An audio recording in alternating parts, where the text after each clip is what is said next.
All right, guys, welcome to Project GoodSpeed. Here's another video of things not going my way. They gave me the wrong ones. So this one had a broken seal on the caliper and it was leaking brake fluids. This is why you gotta always double check your lug nuts. Damn it. This day did not start off the way I intended.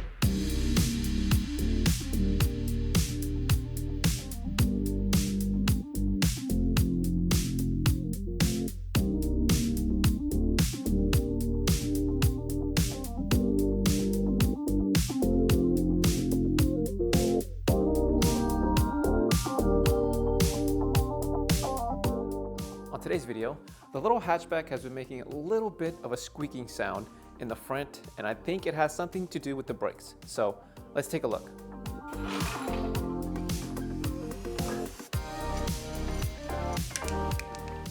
This is the only part that makes me think I need to change the rotors. Do have a little bit of rust buildup. The pads look pretty meaty though, I'm not gonna lie. I don't think it's been that long since I replaced them, but they're not grooved, they're still smooth, I don't know. But I am definitely hearing some squeaking. These guide pins are really crushed. What size is this? No way it's bigger than 16. This makes no sense. No way. There's no way it's 17. That's a big ass bolt. Oh boy. It was a 12. I'm an idiot. This goes up. There it is.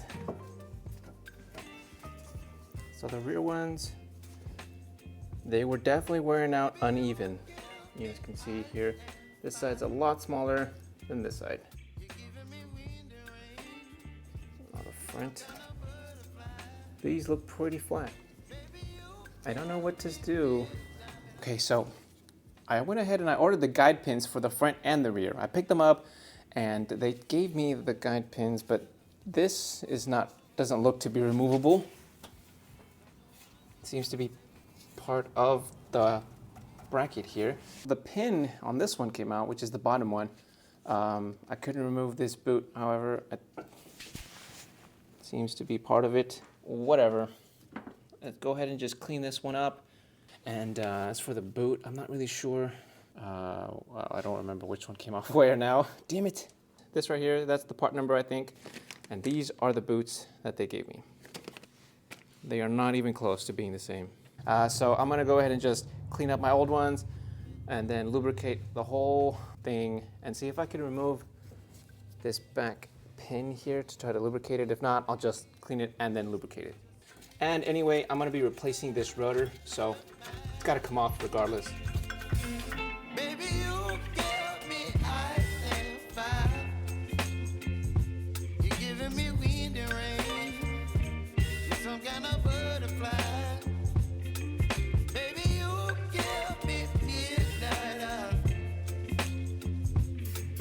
My appetite, don't leave me here high and dry. Oh, but I don't wanna jinx it, baby. Let's not get ahead of my time. Oh, but I don't wanna miss you, baby. I'm gonna freaking call it. This might not be the right one. They gave me the wrong ones. A lot bigger than this.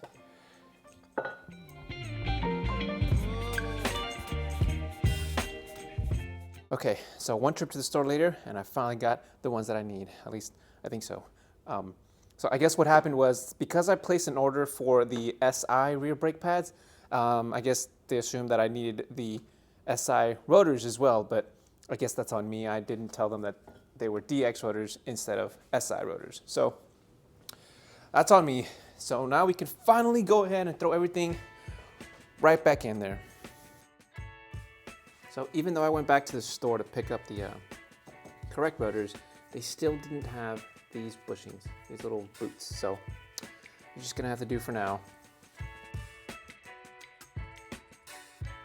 So just push it all the way out. Back in a little bit more.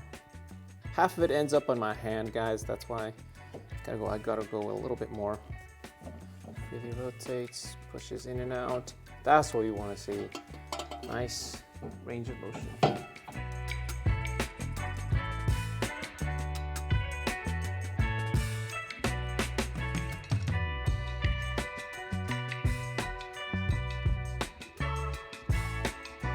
This took a lot longer than I thought. These little pins, little clips really threw me off, man. Just keep in mind, these little clips need to go a very specific way. They will fit in there regardless of which way you put them in, but the brake pads will not. So just keep in mind that the side closest to the axle needs to be the longer side, and the farthest away has to be the short side. And I'm not sure if these go on the top or the bottom, but essentially the same thing. And don't do what I did. Make sure you got the right rotors and the right parts, and everything will be a lot smoother than this, because this took a lot longer than I wanted it to. And just like that, I got the driver's side, front, done. Only 3 more to go. Now obviously, I'm not gonna be showing you guys the whole install. I'm gonna go ahead and just do the rear right now, and then I can go ahead and move on to bleeding the brakes. All right, let's take a look at the guide pin.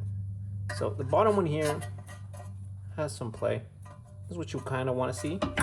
What you don't want to see is this. See this, guys? This is what's gonna prevent you from actually stopping. So I'm not taking off the full caliper, but this will do.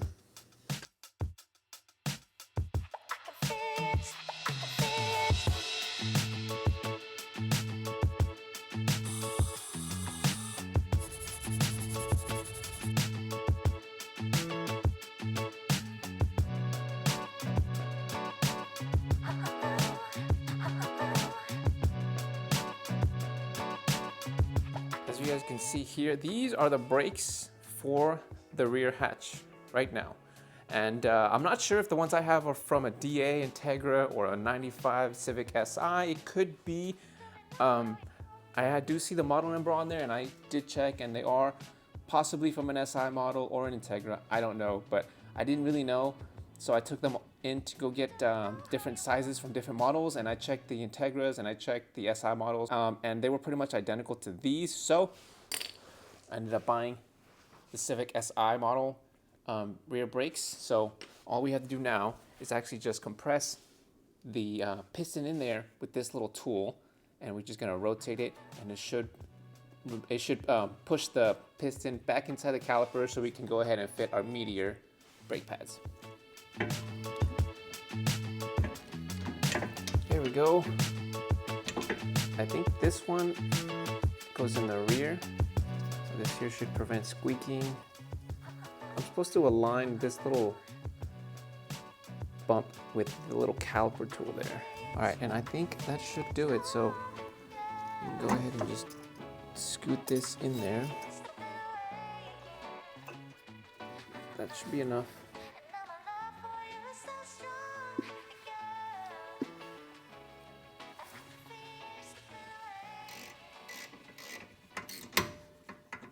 Two hours later. I went ahead and tried to replace the brakes, right? And I noticed that on my brake caliper here, the seal that it came with is torn. It's got a big old hole in it. So I decided to go to the store and just pick up a new seal kit, because it's like $6. And the guy typed in the part number, everything right. You know, I get here and it's the wrong freaking size, man. It's a little too big. And the same thing with the inner seal that goes inside the caliper here. So essentially I just took my air compressor and just like blasted air through here, and that pushed the piston out, which we have here. And really wasn't all that hard. I didn't even have a special tool for it. I bought one just so I can push air through it, but I just essentially used the little fitting I have, and it's not even seal proof. So I was a little surprised that it didn't take too much air pressure.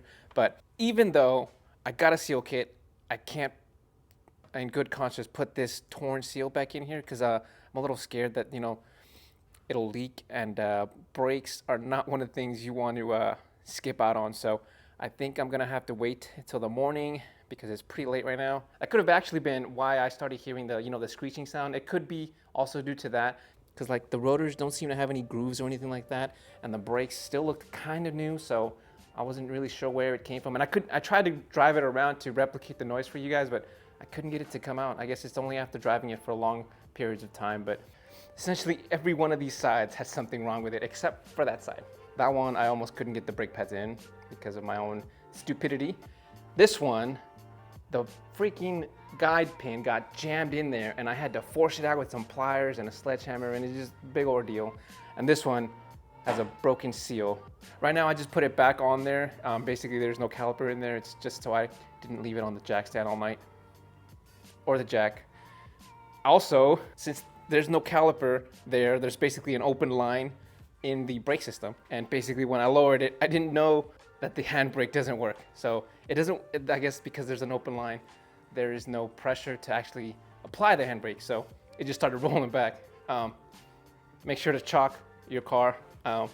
Did that now, so it should be fine. It should be ready to go in the morning, and I'll just install a whole new caliper. Hopefully they have it. I checked, and hopefully no one buys it before I get to it. But essentially that's all I can do for today. I'm gonna have to wait till the morning to basically buy a whole new caliper. This was supposed to be a 3-hour job. I'm pushing 12. It's been 12 hours. Can you imagine going to a shop and it takes them 12 hours to replace brakes? Oh, man. 8 hours later. Hopefully this is the right one. It seemed to check out. Now let's see if it actually fits. So that takes care of the brake stuff, at least the hardware.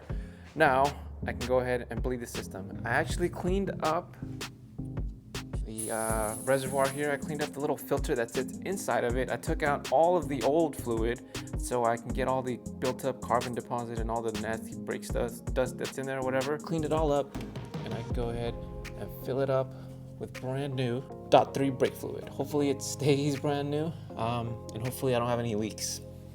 Now, I was looking at the manual and it says I have to start from that corner over there and then this one. Then it's that one, and then it's that side. Which normally I thought you just start from the furthest and work your way inward. So it would go like this.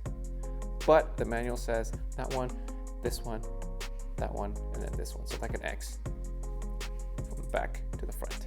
Now, in order to do that, we just need to go ahead and pump the brakes a couple times and then hold it. And then once it's in the holding position, we just unscrew the little bleeder bolt on each of the calipers to let the air out.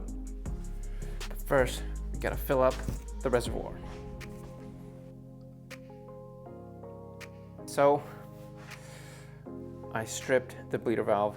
I mean, I used this one to start off with, okay? I didn't go ahead and apply all the pressure because it was a little too tight. So then I got the right one.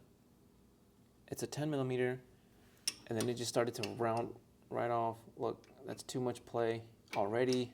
Any more, and I'll risk damaging it even further. So I'm gonna go ahead and just try different things to try to get it off. Maybe some heat or an impact wrench. I don't know, but I'm so over this now. All these problems at every step of the way. That's how it goes. Yeah, I couldn't get it out. Looks like we're going back to the store. Oh man. This little hatchback is giving me a lot of headaches this weekend. Boom, got it off. I wasn't worried. I wasn't worried at all. I knew I'd get it. It was just a regular nut. Let's go ahead and close this off. I probably should get a bleeder screw, I guess. Don't want to leave this on there.